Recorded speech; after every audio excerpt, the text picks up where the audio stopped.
बहादुर शाह जफर, एक बादशाह, एक शायर और आज़ादी की आखिरी आवाज़। हिंदुस्तान की मिट्टी ने कई बादशाह देखे, कई फकीर देखे, कई इनकलाब देखे, लेकिन इतिहास के पन्नों में एक नाम ऐसा है जो ताज से ज्यादा तकलीफ और हुकूमत से ज्यादा बेबसी की मिसाल बन गया, बहादुर शाह जफर।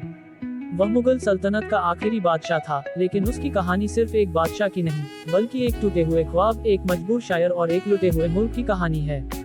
बचपन और तालीम। बहादुर शाह जफर का असली नाम अबू जफर सिराजुद्दीन मोहम्मद था। उनका जन्म 24 अक्टूबर 1775 को दिल्ली में हुआ। वह महान बादशाह अकबर या औरंगजेब के दौर की तरह ताकतवर सल्तनत में पैदा नहीं हुए, बल्कि उस वक्त जब मुगल साम्राज्य धीरे धीरे ढलान पर था। उनके पिता अकबर शाह द्वितीय नाम के बादशाह थे, लेकिन असली सत्ता अंग्रेजों के हाथों में जा चुकी थी। लाल किले के भीतर ताज था, मगर बाहर हुकूमत ईस्ट इंडिया कंपनी की थी। जफर बचपन से ही तख्त के बजाय कलम और कागज से ज्यादा मोहब्बत रखते थे। उन्हें शायरी, सूफी विचार, उर्दू और फारसी साहित्य से गहरा लगाव था। उन्होंने अपने नाम के साथ जफर यानी फतह तखल्लुस रखा, लेकिन किस्मत ने उन्हें फतह नहीं, फिराक दी। तख्त पर बैठना। 1837 में जब अकबर शाह द्वितीय का इंतकाल हुआ, तब बहादुर शाह जफर 62 साल की उम्र में बादशाह बने। यह उम्र हुकूमत शुरू करने की नहीं, बल्कि जिंदगी को समझने की होती है। उनकी सल्तनत सिर्फ दिल्ली की चारदीवारी तक सिमटी हुई थी। न सेना उनके पास थी, न खजाना, न अधिकार। अंग्रेज हर फैसले में दखल देते थे। जफर जानते थे कि वह नाम के बादशाह हैं, लेकिन दिल से वह हिंदुस्तान की रूह को समझते थे। उनके दरबार में हिंदू मुस्लिम दोनों तरह के शायर, कलाकार और विद्वान आते थे। गालिब, ज़ौक़ जैसे शायर उसी दौर में चमके। 1857 की क्रांति। 1857 ये साल हिंदुस्तान की तारीख बदलने वाला था। मेरठ से उठी सिपाहियों की बगावत ने आग की तरह पूरे देश को जला दिया। अंग्रेजों के जुल्म से तंग आए सिपाही दिल्ली पहुंचे और सीधे लाल किले में दाखिल हुए। उन्होंने बहादुर शाह जफर से कहा, आप हमारे बादशाह हैं, आप हमारा नेतृत्व कीजिए। जफर असमंजस में थे। वह जानते थे कि उनके पास ताकत नहीं है, लेकिन वह ये भी जानते थे कि यह मुल्क की पुकार है। आखिरकार उन्होंने हामी भर दी और 82 साल की उम्र में आजादी की जंग का चेहरा बन गए।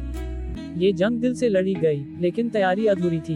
अंग्रेजों की आधुनिक सेना के सामने देसी सिपाही ज्यादा दिन नहीं टिक सके। हार और गिरफ्तारी। कुछ ही महीनों में अंग्रेजों ने दिल्ली दोबारा जीत ली। जफर ने हुमायूं के मकबरे में पनाह ली, लेकिन उन्हें पकड़ लिया गया। उनके बेटों को उनकी आंखों के सामने गोली मार दी गई। यह मंजर किसी भी इंसान को तोड़ देने के लिए काफी था, और जफर तो पहले ही टूट चुके थे। उन पर मुकदमा चलाया गया। इल्जाम था बगावत का।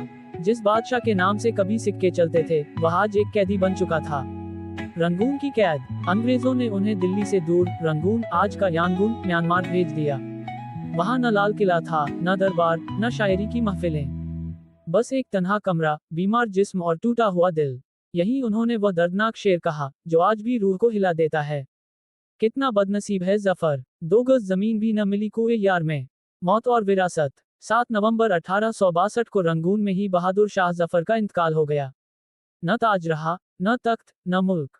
उन्हें एक अनजान सी कब्र में दफना दिया गया। लेकिन सवाल यह है, क्या वह हार गए? नहीं, जफर भले ही जंग हार गए हों, लेकिन उन्होंने जमीर नहीं बेचा। उन्होंने आखिरी सांस तक हिंदुस्तान की मिट्टी से मोहब्बत की। आज का सबक। बहादुर शाह जफर हमें ये सिखाते हैं कि ताकत हथियारों में नहीं, इरादों में होती है। और कभी कभी एक शायर की हार भी इतिहास की सबसे बड़ी जीत बन जाती है। वह आखिरी मुगल थे, लेकिन पहली आजादी।